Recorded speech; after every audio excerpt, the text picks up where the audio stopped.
Hello, Karen here. Whiskey Sour, partner in crime, buddy, super pup. Today's blog I titled, "Is Starting Over Worse Than Where You Are?" I often call the comfort zone the uncomfortable zone. Actually, I've called it the twilight zone before too. It's just sometimes you just fall into this hole. It's there's several zones I've been in. There's that blank zone where you just gotta look over at somebody and you think, wow, they're nowhere. That's been me for a lot of my life. I call my comfort zone my uncomfortable zone because I haven't had much luck actually being comfortable there, and so the comfort zone, that saying, has just always been a little funky to me. I always looked at my comfort zone as being in a holding pattern, where I would just don't make a move. If you make any sudden moves, it can't get any worse, right? Just like if you just sit, hold your breath, don't make any moves, it's all going to be okay. Having been in a chain of terrible relationships and many cases of bad financial issues, I think it was more of a case that I could get used to just about anything if it was just done over and over and over again in a pattern or a bad habit. And a habit, whether good or bad, can sort of just keep going on its journey because we inch it along and those inches just seem doable at the time, bite-sized pieces. Starting from scratch might be the scariest concept for a person. And a lot of people think about it in January. It's a topic I see come up a lot. Starting over, starting fresh, starting new beginnings, all these topics that happen in January. Part of it is because just the calendar is suggesting it's a new year, new month. January itself always feels like the beginning. Even though it's just a man-made beginning, it still feels that way. And so this concept of starting over for a lot of people, it seems like something they want to do. Everybody wants to. It just seems really scary. And it's not that we don't know how. We're just usually too invested, or we're just basically exhausted and aging in such a way that just can't imagine where we'd find that energy to move on and to start over. Then you couple that with the things that now come with us. We might have children since our last big do-over.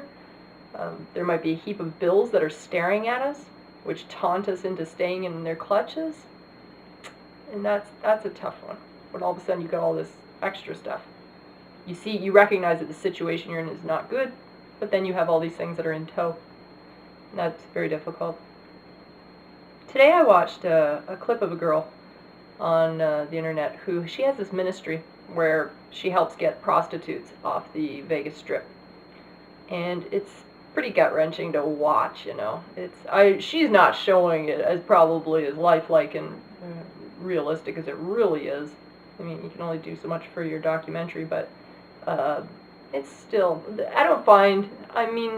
nothing surprises me, so I don't find the actual situations, they're horrifying for sure, but I find just watching the emotions of the girls is unsettling for me, because they really feel like they have to start at zero. They feel like their life really has to start over. And that's the hard part for me, to just watch that. And I know people who have been in the porn industry, who have been in the strip club business, who have been in the escort business, which always leads back to one of the other two, it seems. And while it might seem easy to escape, for those of us just watching, going, get out of there, just jump in a car, grab a cab, just go wherever. From the sidelines, that seems pretty simple. But the case of the matter is that for most of these girls, it's actually life-threatening, and their families have been threatened, and there's just a lot of things that it's not that easy. It just isn't. It's easy for somebody who's never been there to just go, oh, they made a bad choice, why don't they just get out of it? It's just not. It's really awful. And you seriously need a whole community to save them in order to even accommodate their protection from that whole pimp community after the fact. These people need help getting out, and then they need protected after the fact for a long time. And so asking somebody, back in regular society to give up part of their life to help you and protect you. It's a lot to ask. And so this ministry is pretty cool that they will dedicate themselves to not just getting them out, but to assisting them straight on through to back into regular society again. So there's this one clip though, which really tugged at my heartstrings, which was it was one of the ex-prostitutes, and she got off the phone with a friend who, I guess, from what I understand, it was kind of a fun. We were just kind of listening in on part of the phone call, but her friend got out of this prostitution industry as well, and made this seemingly easy transition back to her life in New York, while this girl on the phone was still in therapy during a really shaky do-over, and she began to cry at how unfair life was, and you could tell she was overwhelmed with what she should do next. Here she's just really struggling, and her friend's just like, woo, I'm back in New York, I'm out of that industry and doing well, or whatever. That's the hard part, is for this girl, she feels like it's just so unfair. Like, why can't my transition and my do-over and starting again, like, why can't that be as easy? So she must have really felt like her life had actually gone backwards leaving this industry. And I've seen that with that industry. Some people get back on their feet really quickly, while others struggle for years to get ahead. And you can take that same thing and apply it to just about anybody doing a do-over or starting over in any business or in any aspect of their life. There's people who seem to just transition really seamlessly into their fix, and other people really struggle for a long time. Now, going back to what I was saying about the mounting bills, which could be keeping many of us in a trap, it's one of the most popular traps, I think, that are happening right now. There are just so many things which we're in bondage to, which just have us kind of in their grasp like that. And the oppression of owing money not only stops us from going new places and experiencing new things, but it eats away at our character. Because we believe at the heart of it all that we're good people, and we really want to make good on our debts. We recognize that we've screwed up, or we recognize that we've had hard times where we've had to borrow money or whatever. And it attacks our character to think that we can't pay it back. That's hard. So there's a lot of things that kind of keep us in its grasp. Now, the one thing I did get from this Vegas story is this theory that it takes a whole village to raise a child. You've heard that before. These steps that these girls have to go through to get their lives back doesn't end with some hero scooping them up in a helicopter and escaping with them. That's not where the story ends. It's where their story pretty much begins. And it's a really long road, and it does take the love and assistance of the people in the ministry for them to have a hope of not returning to that uncomfortable zone again. For them, it's the danger zone. Don't go into the Kenny Loggins song there if you can. Kenny Loggins? Yeah. Highway into the Danger Zone. It seems a little corny for this topic right now. In our own trying times, like mounting bills and joblessness, why do we think that we can go it alone? Like, we seem to think that we have to do that. I believe, just like these hookers on the strip, they are mostly burdened by their shame. And I believe that our shame is maybe one of the most common things that keeps us locked up. It's very embarrassing to have to ask family or friends for financial help, especially if you have people in your family who work in finance. I have people right in my own family that's what they do for a living. And you might seem like you're a total failure to those people. You might not want to go to someone for help because they might say, oh, I told you so. Or maybe not quite as bad, but they might just whisper about you in circles. Or you just might simply think they think less of you. Maybe it's just something you imagine, which, imagined things aren't helpful at all, right? So they just might overall make you feel really imprudent. And what I have learned over the years is people who do love us really do want to help, even if it's just being an ear. If you can muster up enough courage to just be completely honest about your situation to somebody who truly loves you, you might be surprised how helpful that they will be.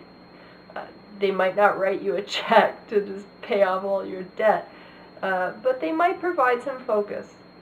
And I've said this before, when we just verbalize or write something down about our situation, that can put a lot of things into focus, and it can be ugly. Most financial planners will have you write down every single debt you have on a bold list right in front of you, and you have to stare at it. You have to eat it. Like, it's just ugly and it's awful. But you'd be surprised how many people who are in debt don't actually know what they owe because it's too painful to look at. And that's where more problems happen, because those debts accrue and bad things happen then. Maybe some personalities would crumble at the sight of it, and maybe that's a really dangerous thing to do too, but more often than not, the bold truth is the biggest hurdle to us making a change. I'm sure with these girls, as long as they didn't think about what they were doing, as long as they just, kind of stayed on drugs or just slept it off or whatever, and they wouldn't have to face the truth of what was going on with them, they could just kind of keep doing it, and a little bit of time doesn't hurt, right? So, I don't know. The biggest problem that I have encountered with change is that I have almost always had to take some steps back. And that seems like, who wants to do that? You don't want to go backwards. Sometimes many steps, knowing things, will then move forward. And Paula Abdul song, stick that one in there. It's an error to think we can smoothly transition out of something like prostitution into a high-paying job the very next day. It's not realistic. It's just that the work towards that can be intimidating. We just have to decide if those steps back are worth it. And are we worth it? I believe they are.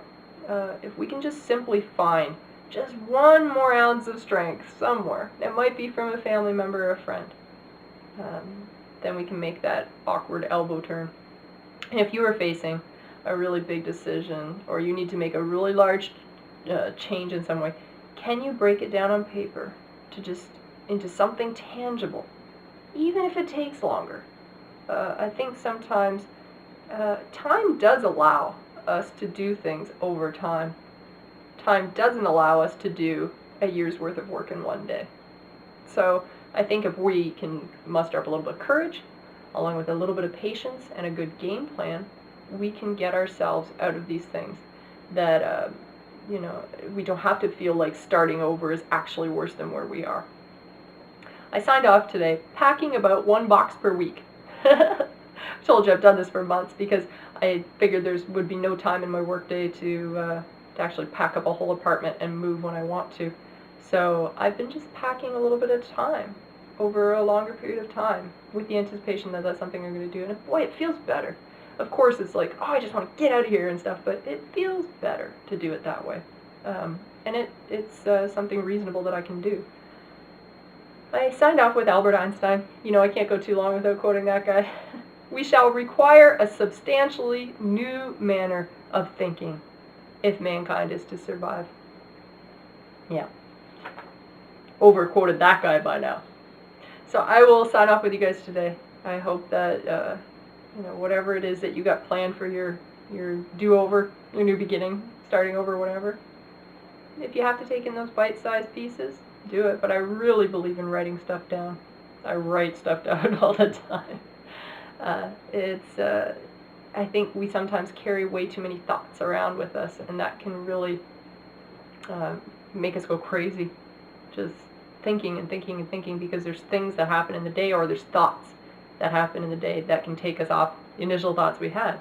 So writing stuff down, good investment in some paper or even on your computer. I think it's a smart place to start.